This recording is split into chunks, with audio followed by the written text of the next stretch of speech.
Good morning, class 7th. I welcome you all to our online classes. Today we will start question answer of chapter number 18. So open your book and notebook.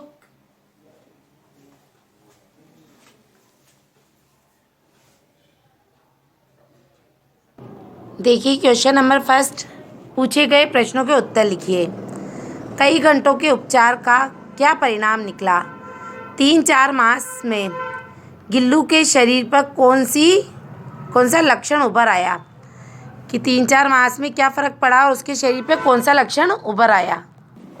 तो देखिए इसका answer हम लिखेंगे page number 61 से। देखो इसका answer यहाँ से लिखेंगे। 3-4 मास में उसके स्निग्ध रोएं, झब्बेदार पूँछ और चंचल चमकीली आंखें सबको विस्मित करने लगी। ठीक है, तो 3-4 से लेके लगी तक हम पूरा आंसर लिखेंगे। नेक्स्ट क्वेश्चन देखिए, गिल्लू के जीवन का प्रथम वसंत आने पर लेखिका ने क्या किया? जब गिल्लू के जीवन का प्रथम वसंत आया था तो लेखिका ने क्या किया? तो किस प्रकार से लिखेंगे इसका आंसर? गिल्लू के जीवन का प्रथम वसंत आने पर लेखिका ने खिड़की की जाली की कील निकाल दी, जिससे गिल्लू आज़ाद हो गया। यहाँ तक लिखेंगे। ठीक है, कि एक बार और समझिए इसको। गिल्लू के जीवन का प्रथम वसंत आने पर लेखिका ने खिड़की की जाली की कीलें निकाल दी, जिससे गिल्लू आज़ाद हो गया। ठीक है, नेक्स्ट क्वेश्चन देखिए, ग वाला। गिल्लू इसमें अपवाद था, लेखिका ने ऐसा क्यों कहा? तो इसका आंसर कैसे लिखेंगे? गिल्लू इसमें अपवाद था, लेखिका ने ऐसा इसलिए कहा क्योंकि लेखिका। फिर पेज नंबर 63 से लिखेंगे। ठीक है, देखिए यहाँ से लिखेंगे आगे का। लेखिका जैसे ही खाने के कमरे में पहुँचती, वह खिड़की से निकलकर आंगन की दीवार, बरामदा पार करके मेज पर पहुंच जाता और मेरी की जगह क्या लिखेंगे? लेखिका की थाली में बैठ जाना चाहता। बड़ी कठिनाई से मैंने की जगह लेखिका ने उस थाली के पास बैठना सिखाया, उसी थाली के पास बैठना सिखाया, जहाँ बैठकर वह लेखिका की थाली में से एक एक चावल उठाकर बड़ी सफाई से खाता रहता। यहाँ तक पूरा आंसर लिखेंगे। नेक्स्ट क्वेश्चन देखिए, घ वाला। लेखिका को अस्पताल में क्यों रहना पड़ा? उन दिनों गिल्लू क्या करता था? कि लेखिका जब अस्पताल में रहती थी तो गिल्लू क्या करता था? तो आंसर कैसे लिखेंगे? लेखिका को अस्पताल में मोटर दुर्घटना में आहत होने के कारण, मतलब जब उसका एक्सीडेंट हो गया था, मोटर दुर्घटना में आहत होने के कारण, फिर उसके बाद पेज नंबर 63 से लिखेंगे। देखो, मोटर दुर्घटना में आहत होने के कारण रहना पड़ा। उन दिनों जब मेरे की जगह लेखिका के कमरे का दरवाज़ा खोला जाता, गिल्लू अपने झूले से उतरकर दौड़ता और फिर किसी दूसरे को देखकर उसी तेज़ी से अपने घोंसले में जा बैठता था। यहाँ तक लिखेंगे, तब जाके अपना घ का आंसर कंप्लीट हो जाएगा। नेक्स्ट क्वेश्चन देखिए, गिल्लू की जीवन यात्रा का अंत किस प्रकार हुआ? इसका आंसर हम लिखेंगे पेज नंबर 63 से।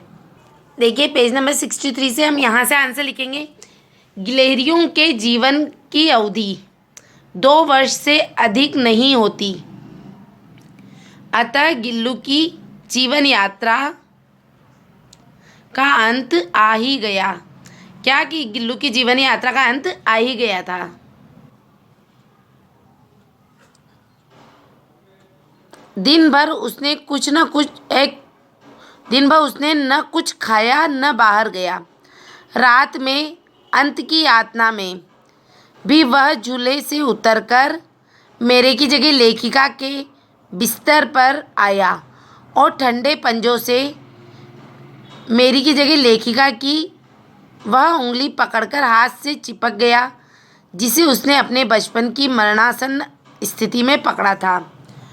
पंजे इतने ठंडे हो रहे थे कि मैंने की जगह लेखिका ने जाकर हीटर जलाया और उसे उष्णता देने का प्रयत्न किया, परंतु प्रभात की प्रथम किरण के स्पर्श के साथ ही किसी और जीवन में जागने के लिए वह सो गया। कौन? गिल्लू।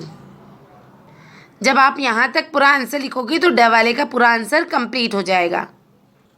देखिए, इस स्मरण का कौन सा अंग आपको सर्वाधिक मर्मस्पर्शी लगा और क्यों? मतलब इस जो ये अपन ने पढ़ा ना, इसमें से कौन सा अंश आपको सबसे अच्छा लगा उसके बारे में आपको लिखना है। ये आपका होमवर्क है। ओके बेटा। नेक्स्ट देखिए, निम्नलिखित कथनों का आशय स्पष्ट कीजिए। मेरी अस्वस्थता में वह तकिए पर सिरहाने बैठकर अपने नन्हे नन्हे पंजों से मेरे सिर और बालों को इतने होले होले सहलाता रहता था कि उसका हटना एक परिचारिका के हटने के समान लगता। जैसे देखो, लेखिका क्या बोल रही है कि जब लेखिका बीमार हुई थी तब क्या हुआ था, गिल्लू क्या करता था, उनके सिर के पास बैठकर गिल्लू अपने छोटे छोटे पंजों से लेखिका के सिर पर हाथ फेरता रहता था, सिर पर और बालों पर, है ना। और जब वो गिल्लू वहाँ से हट जाता था तो उन्हें ऐसा लगता था कि नौकरानी वहाँ से चली गई हो, मतलब उसकी सेवा करने वाली वहाँ से चली गई हो। प्रभात की प्रथम किरण के स्पर्श के साथ ही किसी और जीवन में जागने के लिए वह सो गया। इसका अर्थ क्या है कि जब सूरज की पहली किरण निकली तभी गिल्लू का देहांत हो गया।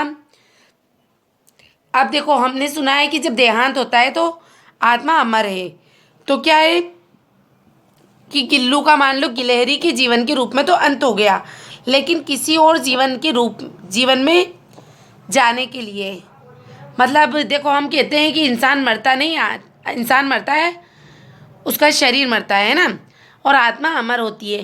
तो आत्मा क्या, एक शरीर को त्यागती है, दूसरे शरीर में जाती है।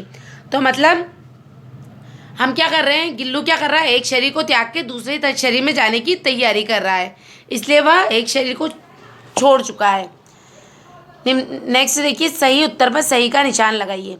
गिलहरी का छोटा सा बच्चा निश्चेष्ट सा किससे चिपटा पड़ा था? तो देखिए बेटा, इसका आंसर क्या आएगा, गमले से। कांच के मनकों सी आंखें किसकी थी? तो किसकी थी कांच के मनकों सी आंखें? गिल्लू की। गिल्लू का प्रिय भोजन क्या था? तो हमने लेसन में पढ़ा था गिल्लू को काजू बहुत पसंद है ना, तो काजू उसका प्रिय भोजन था। दिन भर गिलहरियों के झुंड का नेता बना गिल्लू क्या करता था?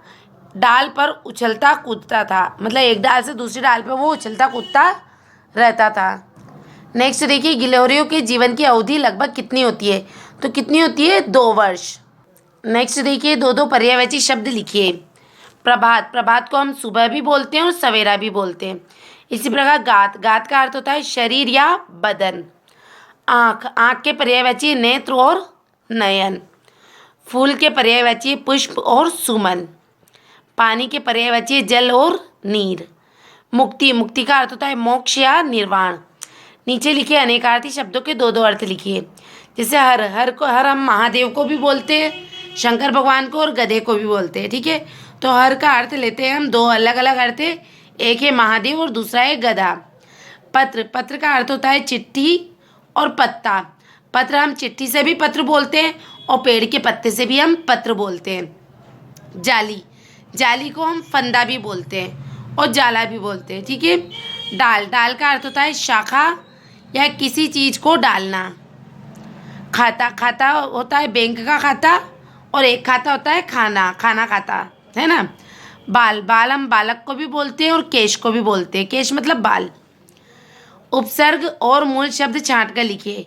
दुर्घटना में दूर उपसर्ग है और घटना मूल शब्द है। निश्चेष्ट में निश उपसर्ग है और चेष्ट मूल शब्द है। इसी प्रकार देखिए, अपवाद में अप उपसर्ग है और वाद मूल शब्द है। आहार में आ उपसर्ग है और हार मूल शब्द है। उपचार में उपसर्ग है और चार मूल शब्द है। इसी प्रकार सुलभ में सु उपसर्ग है और लब क्या है? मूल शब्द है। Okay, that's all for today. You complete chapter number 18 in your book and notebook. Thank you and have a nice day.